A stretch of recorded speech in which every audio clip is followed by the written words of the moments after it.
Irmãos amados, bom dia com a graça maravilhosa do Senhor Jesus. Amém? Amém. Depois de louvarmos nosso Deus com cânticos espirituais, eu os convido a abrir a palavra de Deus, segunda carta de Paulo a Timóteo, capítulo 3, versos 14 a 17. Vamos ler juntos.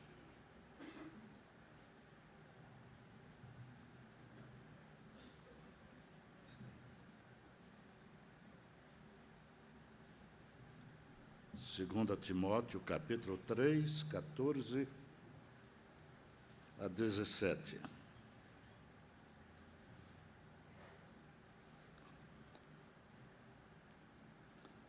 Juntos, tu, porém, Permanece naquilo que aprendeste e de que foste inteirado, sabendo de quem o aprendeste, e que desde a infância sabes as sagradas letras que podem tornar-te sábio para a salvação pela fé em Cristo Jesus. Toda a Escritura é inspirada por Deus e útil para o ensino, para a repreensão, para a correção, para a educação na justiça, a fim de que o homem de Deus seja perfeito e perfeitamente habilitado para toda boa obra. amém. Ó Deus, tu és o Deus da palavra, tu a inspiraste, escolhendo homens, especialmente dotados do teu Santo Espírito, para escrever este livro maravilhoso, cuja autoria te pertence, Pai. Autoria divinal, gloriosa, inspirada e inspiradora. Obrigado, Pai, porque podemos proclamar nesta manhã a grandeza incomparável deste livro precioso, que é o livro divino, a Sagrada Escritura, a Palavra de Deus, a Bíblia Sagrada. Obrigado, Pai, por este livro que norteia a nossa vida, no nome precioso de Jesus. Amém. Isaías 40, versículo 8, diz: seca-se a erva e cai a sua flor, mas a palavra do nosso Deus permanece eternamente. Vamos dizer juntos? Seca-se a erva e cai, mas a palavra de nosso Deus permanece eternamente. Queridos, creio que a maior honra que uma igreja pode ter neste mundo é ser reconhecida como a igreja da palavra.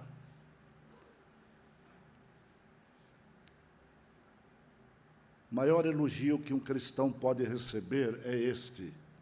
Este é um homem da palavra.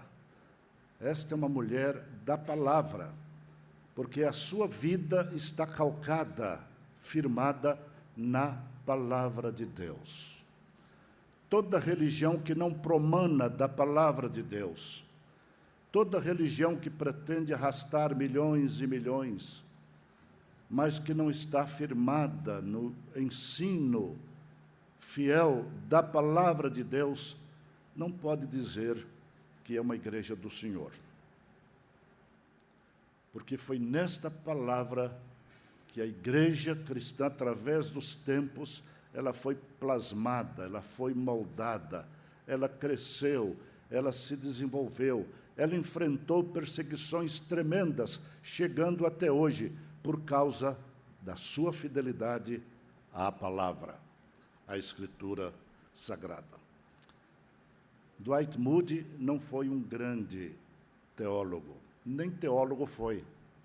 Ele foi um pregador, evangelista, que revolucionou seu tempo, trazendo milhares e milhares de pessoas aos pés do Senhor Jesus. E este homem, na sua simplicidade, antes de ser aquilo que foi, fez uma declaração que me encheu o coração de júbilo. Ele diz: orei um dia pedindo fé, e pensei que algum dia essa fé cairia sobre mim e me atingiria como um raio. Mas ela não veio.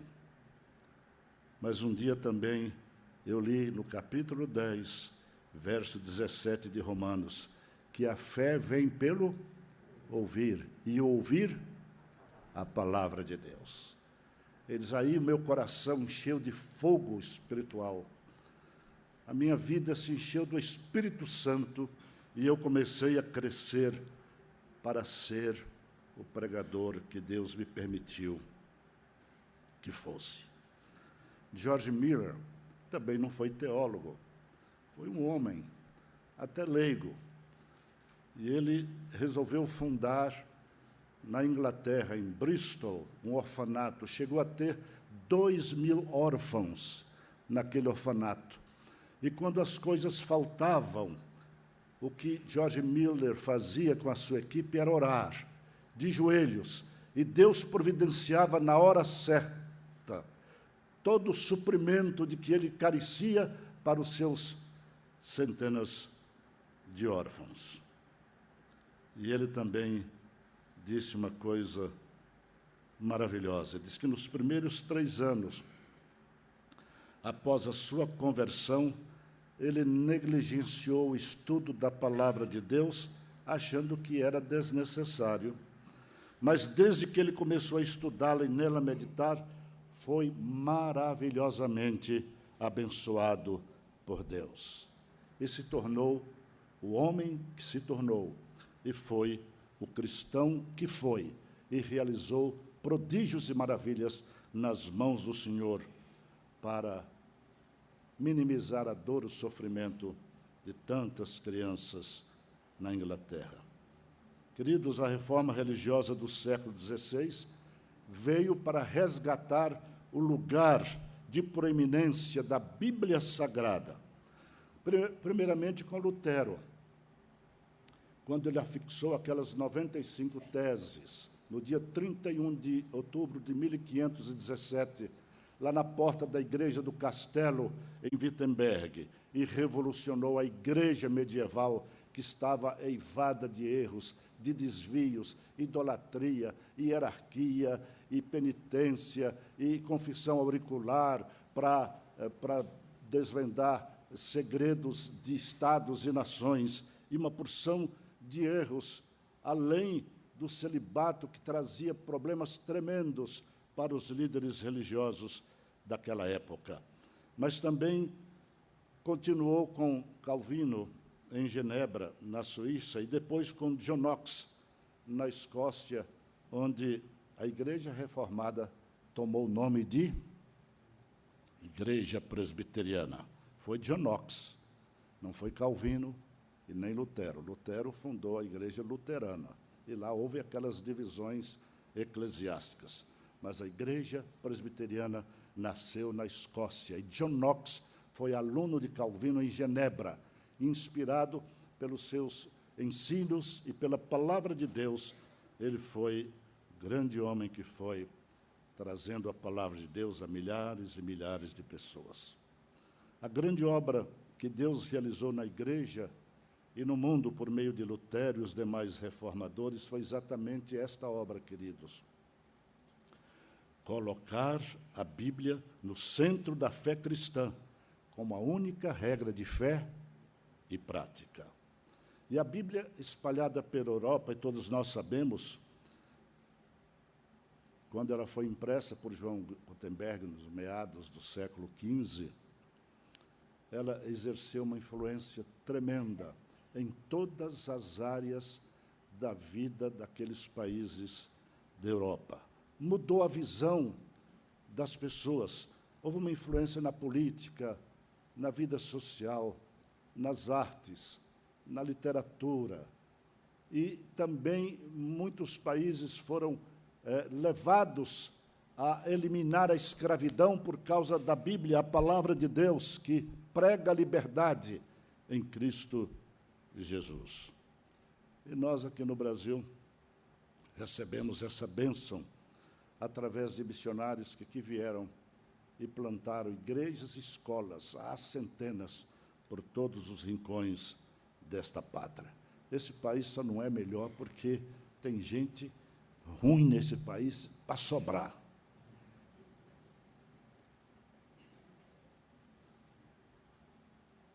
E nós temos que orar, queridos, porque Deus ama muito esse país, a despeito de tudo, Ele está de pé. Nós estamos aqui pregando o Evangelho, nós estamos aqui louvando a Deus com toda a liberdade, são bênçãos que vêm diretamente das mãos de Deus pelo poder da sua palavra. Foi a palavra de Deus que nos trouxe esses fundamentos preciosos da fé cristã, ou a fé reformada, com o advento da reforma. Somente a fé, somente a graça, somente a Escritura, somente Cristo, somente glória a Deus. Não glória aos homens, nem aos líderes, mas toda glória seja dada ao nosso Deus e Pai. Um dos grandes prejuízos da igreja, através dos tempos, depois da reforma, e a igreja contemporânea, é o compromisso maior com a cultura moderna, ou melhor dizendo, pós-moderna. É o compromisso da igreja com o mundanismo, com o temporal, com o terreno, e o descompromisso com a palavra de Deus. A igreja se torna tanto mais forte, quanto mais ela é fiel à palavra de Deus, e ela se torna enfraquecida na sua ética, na sua moral, na sua vida em comunhão uns com os outros, à medida que ela se afasta da palavra de Deus.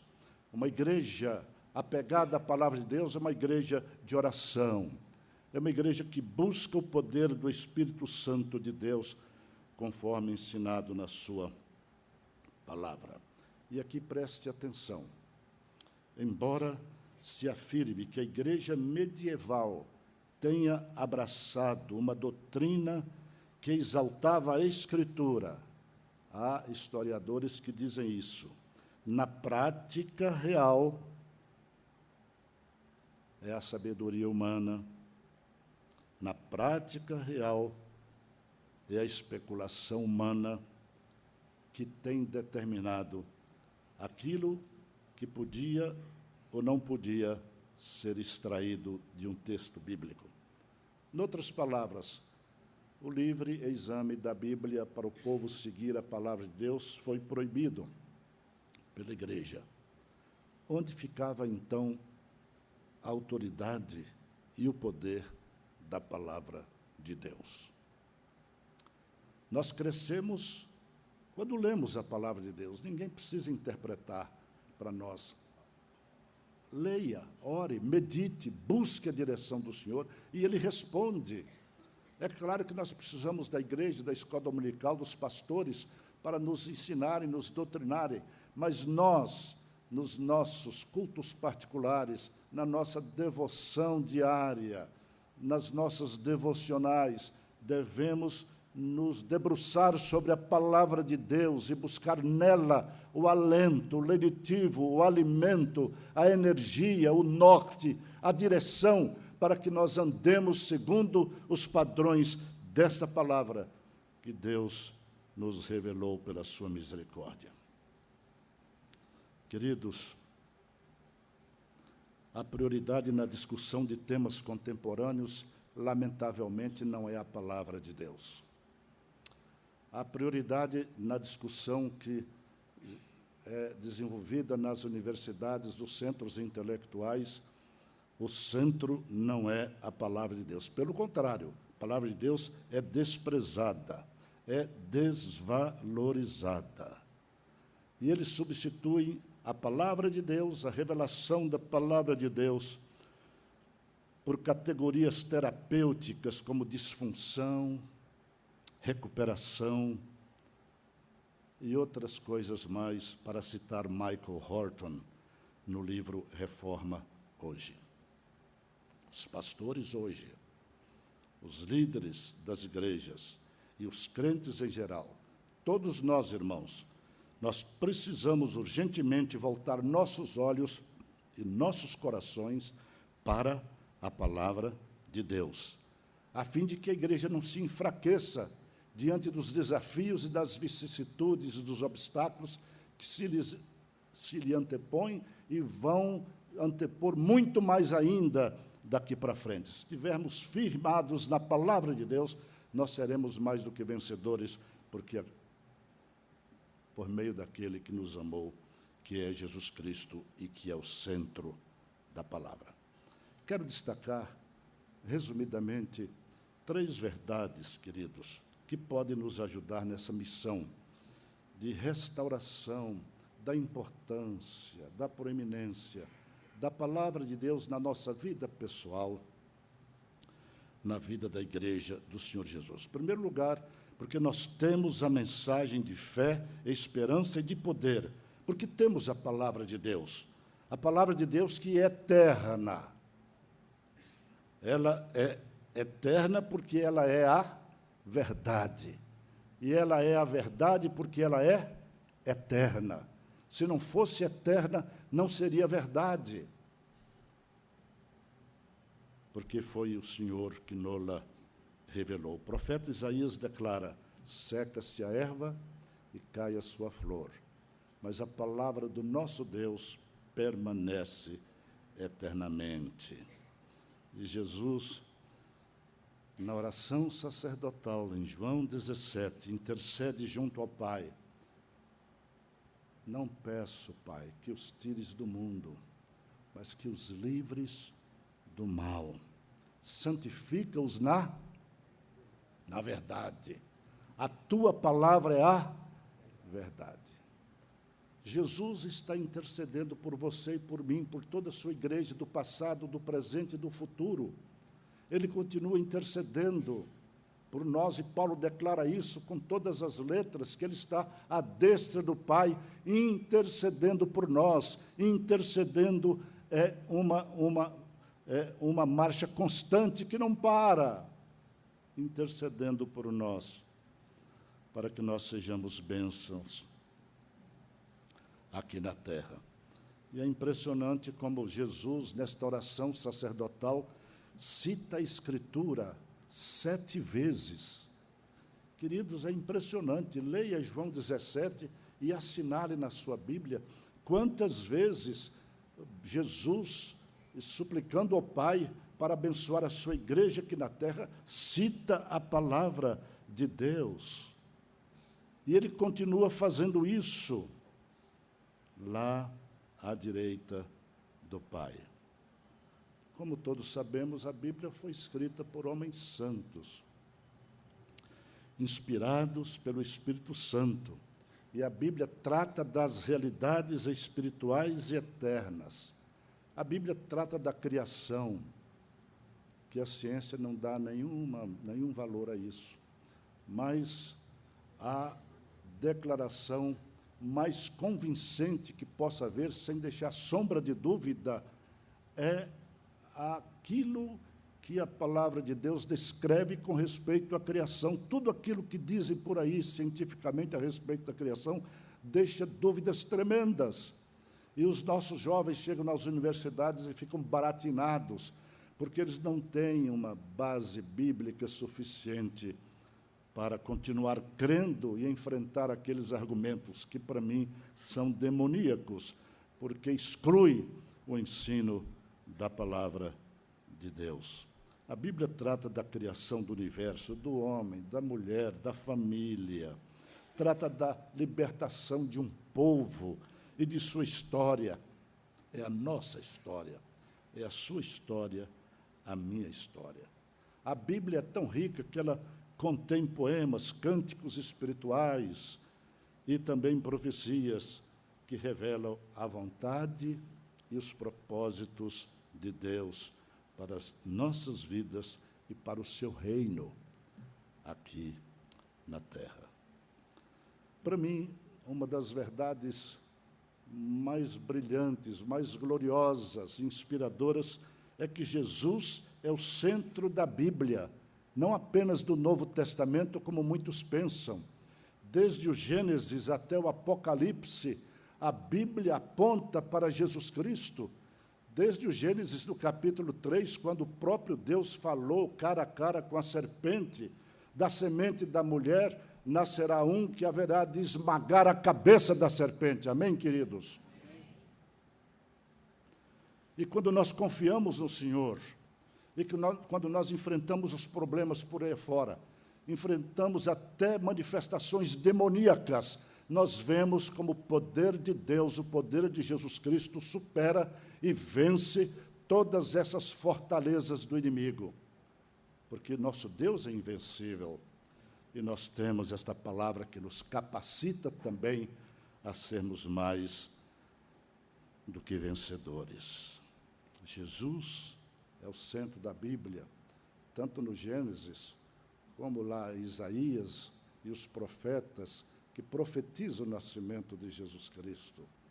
Temos os evangelhos que contam a história de Jesus Cristo, desde o seu nascimento, crescimento, ministério, milagres, sofrimento, morte, ressurreição, ascensão e a sua vinda gloriosa. Está tudo lá escrito nos evangelhos, para que nós não apenas nos apercebamos dessas verdades, mas nós a aprendamos no nosso coração e o aguardemos no íntimo do nosso ser para vencermos os obstáculos que se nos antepõem em nosso caminho.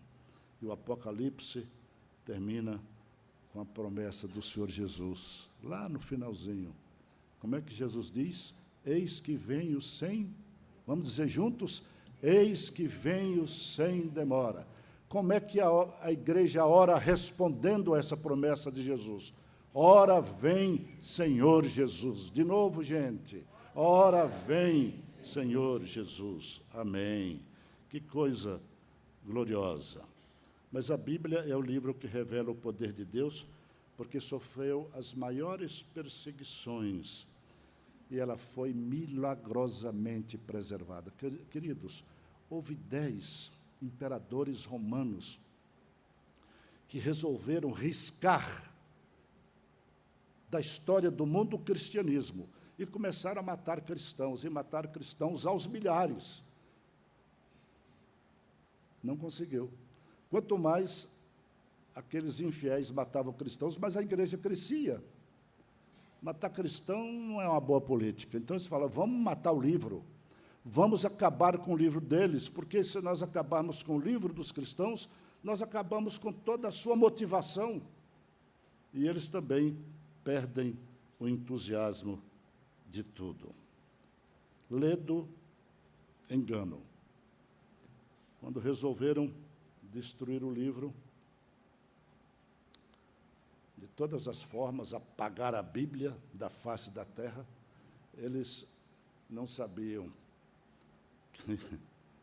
Lâmpada para os meus pés e a tua palavra, e luz para os meus caminhos. Essa é uma luz inapagável. Ela nos acompanha todos os dias da nossa vida e transforma as trevas e a escuridão diante de nós em luz brilhante, refulgente, que nenhum inimigo, nem do inferno, pode apagar. A Bíblia venceu todos os obstáculos, todas as perseguições criminosas. E no século XII, a perseguição continuava acirrada, quando Deus levanta um leigo, um homem do meio do povo, chamado Pedro de Valdo, que formou um grupo, os valdenses. E este homem, querido, segundo li na história uma ocasião e fiquei impressionado, ele pegou os últimos exemplares da Bíblia que ele imaginava existir ainda depois da perseguição daquela gente ímpia, e foi lá para as cavernas para se esconder e guardar dos inimigos a Bíblia Sagrada. E, mais uma vez, a Bíblia venceu os inimigos. E, com o poder de Deus, ela atravessou os séculos e chegou até nós. Essa é a minha Bíblia. Eu não me aparto dela a hora nenhuma. Eu tenho que lê-la todos os dias e nela meditar. Principalmente agora que eu estou velho, né? Que eu estou com 80 anos, preciso renovar a minha vida para poder estar aqui pregando para vocês e em outros lugares por aí fora. E é esta palavra que me tem sustentado, queridos. Em todas as borrascas que nós enfrentamos, a gente se voltava para a palavra e Deus respondia e dava vitórias, porque este livro é um livro vitorioso. E hoje, até a China imprime Bíblias. E você vai me perguntar, por que, pastor? O senhor está dizendo até a China? Porque vocês se lembram da história da China. Há poucos anos havia lá um governante comunista de punho de ferro, ditador, que impunha àquela gente os maiores sofrimentos, Lao Tse Tung. E ele escreveu um livro intitulado O Livro Vermelho. Se tornou o segundo livro mais lido no mundo, queridos. Porque o terceiro é o livro dos muçulmanos. Mas o primeiro ainda é a Bíblia. É que o povo precisa de ler e guardar. Não é só ler. Mas a Bíblia ainda é o livro mais distribuído e mais lido neste mundo. E Deus está transformando a China com igrejas por todos os lados lá. E a igreja está entrando em lugares que você e eu nunca podíamos imaginar, pelo poder da palavra de Deus. E, por fim, eu quero afirmar que a palavra de Deus é poderosa, porque transforma vidas, famílias e nações. Conhecemos a história do ministro da Fazenda da Etiópia, oficial da rainha Candace. Vocês se lembram, lá em Atos 8, quando aquele homem estava em Jerusalém, participando da festa da Páscoa, estava voltando para a Etiópia na sua carruagem, lendo a Bíblia, em Isaías 53, falando de uma figura que era o servo sofredor, e ele não sabia de quem se tratava. E o Espírito Santo mandou que Filipe fosse lá e explicasse àquele homem do que se tratava aquele texto. E Filipe foi, não sei se ele foi de Sputnik, foi voando, mas ele chegou lá pelo Espírito Santo. O fato é que ele, chegando lá, perguntou para o homem, você entende o que lê? Ele disse, como é que eu posso entender? Não tem quem me explique. Eu estou aqui para explicar. Então sobe. E subiu. E partindo daquele texto, diz Lucas, chegou até Jesus Cristo. Falou àquele homem da salvação eterna.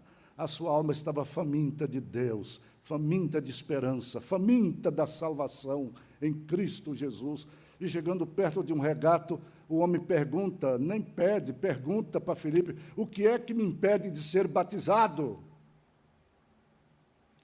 E Filipe disse, nada, absolutamente nada, se você crê que Jesus Cristo é o Filho de Deus. Amém, queridos?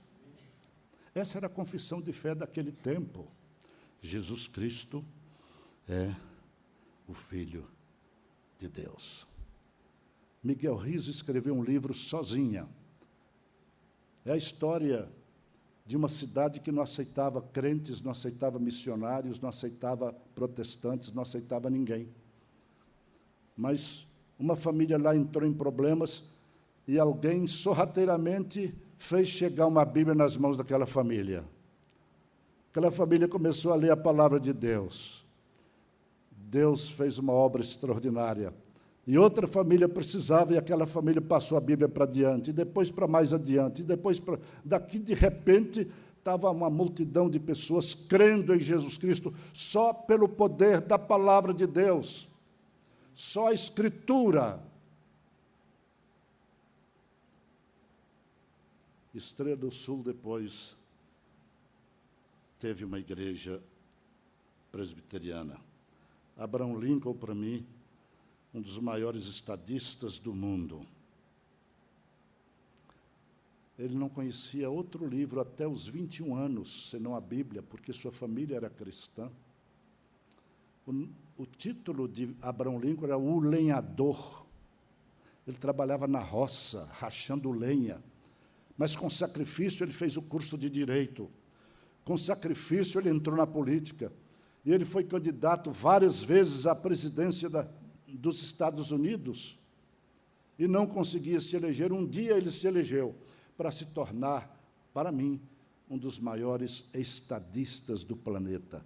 E esse homem não começava o seu dia de presidente dos Estados Unidos sem ler a Bíblia e sem orar. E foi esse homem que disse o seguinte, queridos: o maior presente que o Senhor concedeu ao homem foi a Bíblia Sagrada. Todo bem da parte do Salvador do mundo, Jesus Cristo, nos é transmitido mediante este livro. E foi com este livro na mão que Lincoln venceu as mais aguerridas lutas contra ele. E George Washington, um outro grande presidente, disse: é impossível governar bem um país sem Deus e sem a Bíblia. Por isso que eu falei, precisamos orar por esse país. Se um país não pode ser governado sem Deus e sem a Bíblia, o que é que nós vamos fazer, meus irmãos? Orar. Não estou dizendo que o evangélico assuma a presidência da República, não. Eu estou dizendo que um homem da palavra, como Lincoln, George Washington e tantos outros, seja escolhido por Deus de acordo com a sua vontade soberana para dirigir esse país. Enquanto uma nação permanece fiel à palavra de Deus, essa nação é abençoada. Quando ela se afasta da palavra de Deus, as coisas se atrapalham. É o que nós estamos vivendo na Europa, na América e em muitos lugares. Nós devemos pedir a bênção de Deus para esse país. Eu termino, queridos, dizendo um versinho que eu parafraseei de Castro Alves, e eu disse um dia, numa reunião de bispos católicos, lá em Aparecida. Não se escandalize, não, eu estava lá. Eu era presidente da Sociedade Bíblica do Brasil e eu recebi a incumbência de ir lá com o diretor executivo, o diretor social de comunicação e um representante dos Estados Unidos, não só dos Estados Unidos, das Sociedades Bíblicas Unidas, mundiais. E nós fomos lá. E eu não sabia que eu ia falar, aí me deram a palavra no final, e eu, então, falei sobre Isaías 48, seca-se a erva, cai a sua flor, mas a palavra do nosso Deus permanece eterna. Falei sobre a Bíblia, falei que a Igreja Católica estava começando a distribuir a Bíblia, mas precisava distribuir muito mais, para mudar a cabeça e o coração do povo, e terminei parafraseando Castro Alves, em seu poema O Livro e a América. Como é que Castro Alves começa lá o seu poema? É uma oração. Ó bendito que semeias, Bíblias a mão cheias, e manda o povo meditar. A Bíblia caindo na alma, é poder de Deus que acalma, é Cristo que te quer salvar. Amém.